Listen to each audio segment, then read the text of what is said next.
il y en a beaucoup qui marchent en ennemis de la croix du Christ. Leur ventre est leur Dieu.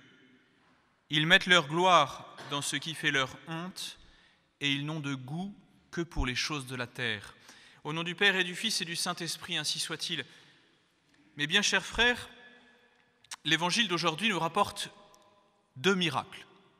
La guérison d'une malade et la résurrection d'une morte. Mais ceux dont je voudrais vous parler aujourd'hui, eh bien, ce sont ceux dont l'Évangile ne parle pas. C'est-à-dire les malades qui n'ont pas été guéris par notre Seigneur Jésus-Christ et les morts qui n'ont pas été ressuscités par lui. Parce que certainement, il y en a eu beaucoup.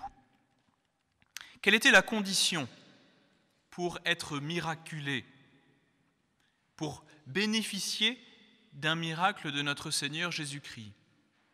Eh bien, d'après ce que nous voyons dans l'Évangile d'aujourd'hui, aussi bien de la part du père de la fille défunte que de la part de cette femme malade qui approche pour toucher le manteau de notre Seigneur Jésus-Christ par derrière, la condition commune, c'est d'avoir assez de foi, de croire que véritablement notre Seigneur Jésus-Christ a le pouvoir de soigner, a le pouvoir de guérir, et donc croire que notre Seigneur Jésus-Christ est le Messie, qu'il a quelque chose de divin, et même qu'il est Dieu. Est-ce pour autant que tous ceux qui n'ont pas été miraculés n'avaient pas assez de foi? Certainement que parmi eux, certains n'avaient pas assez de foi. Les miracles de notre Seigneur Jésus-Christ sont là pour affermir la foi.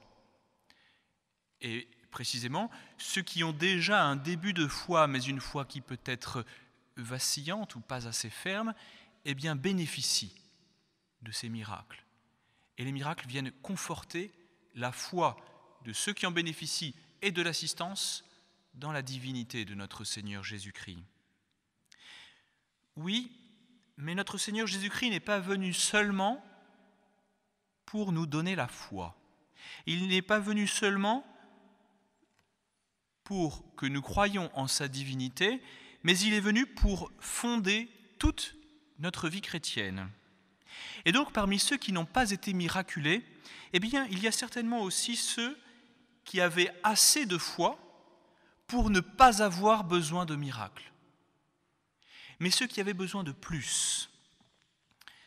Faisons un parallèle avec un phénomène plus récent, plus contemporain. Il s'agit de celui des guérisons de Lourdes. À Lourdes, combien de malades, combien de pèlerins sont venus en quête de guérison, et en comparaison, combien ont été guéris miraculeusement? Nombreux sont ceux qui ont bénéficié de ces guérisons. Des centaines ont été reconnus, peut-être des milliers ont bénéficié de ces guérisons. Mais en comparaison de cela, combien de centaines de milliers de pèlerins sont venus avec une foi ardente, cherchant une guérison, demandant une guérison, priant pour cela, et ne l'ont pas obtenue? Est-ce qu'il manquait de foi? Pour certains peut-être, mais pour la plupart sans doute pas. Simplement, ça n'était pas prévu dans le plan de Dieu. Dieu attendait autre chose de tous ces malades qui n'ont pas été guéris. Et qu'attendait-il? Eh bien, il attendait d'eux qu'ils mettent en pratique ce message de Lourdes. Quel est ce message? Ce message, c'est celui qui a été délivré à Sainte Bernadette. Première parole de la Sainte Vierge à Sainte Bernadette: « Je ne suis pas venu vous apporter le bonheur sur cette terre, mais pour le ciel. » Et ensuite, tout le message se résume à prière, pénitence. Imaginez que tous les malades venus à Lourdes aient été guéris. Que reste-t-il du message de Lourdes? Prière, pénitence, acceptation de la souffrance et de la croix par amour pour notre Seigneur Jésus-Christ. Donc il y a ces miracles pour accréditer, pour garantir la valeur divine de ce message, mais ensuite il y a ce message qui nous apprend justement à vivre sur cette terre avec la souffrance, avec la mort, parce qu'il nous apprend à vivre avec la croix. Oui, véritablement, notre Seigneur Jésus-Christ est venu sur la terre pour fonder la foi, mais plus encore pour nous racheter par sa croix et pour que nous suivions son exemple. Hélas, nous dit saint Paul, même parmi les chrétiens, eh bien, beaucoup marchent en ennemis de la croix. Ils n'acceptent pas la croix, ou ils ne la supportent pas. Or, cette croix, c'est une croix qui peut être pesante, qui se trouve à un moment ou un autre dans chacune de nos vies, eh bien, il faut en faire une amie. Si nous n'en faisons pas une amie, nous serons des ennemis de la croix et donc des ennemis de notre Seigneur Jésus-Christ. Voici ce que dit l'imitation de notre Seigneur Jésus-Christ. « J'ai beaucoup d'amis en apparence, qui protestent qu'ils m'aiment, mais qui dans le fond me haïssent, parce qu'ils n'aiment pas ma croix. J'ai beaucoup d'amis de ma table, très peu d'amis de ma croix. Beaucoup me suivent jusqu'à la fraction du pain, mais peu jusqu'à boire avec moi le calice de la passion. Et oui, combien étaient présents à la multiplication des pains et combien au pied de la croix? Combien qui se disaient amis de notre Seigneur Jésus-Christ lorsqu'il faisait des miracles en leur faveur et se sont retrouvés ennemis parce qu'ils n'étaient pas amis au pied de la croix.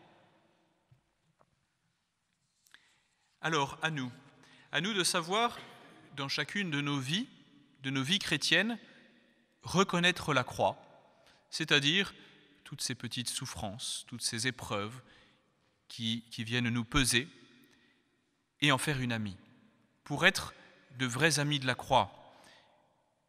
Et pour cela, saint Louis-Marie Grignion de Montfort, dans sa belle lettre circulaire aux amis de la croix, nous donne 4 conseils. 4 conseils, 4 pensées pour nous soutenir lorsque nous fléchissons sous la croix. Première pensée, pensée à l'œil de Dieu. Nous parlons par métaphore, bien sûr. Voici ce que dit Dieu à Satan dans le livre de Job. « As-tu remarqué, mon serviteur Job, il n'y a pas d'homme comme lui sur la terre, intègre, droit, craignant Dieu et éloigné du mal. Il persévère dans son intégrité, quoique tu m'aies provoqué à le perdre. » Oui, parce que déjà Satan était venu auprès de Dieu, et Dieu lui avait accordé la permission d'éprouver Job.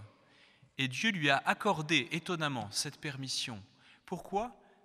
Eh bien, parce que Dieu se plaît à voir Job, non pas souffrir, mais lutter pour Dieu dans la souffrance.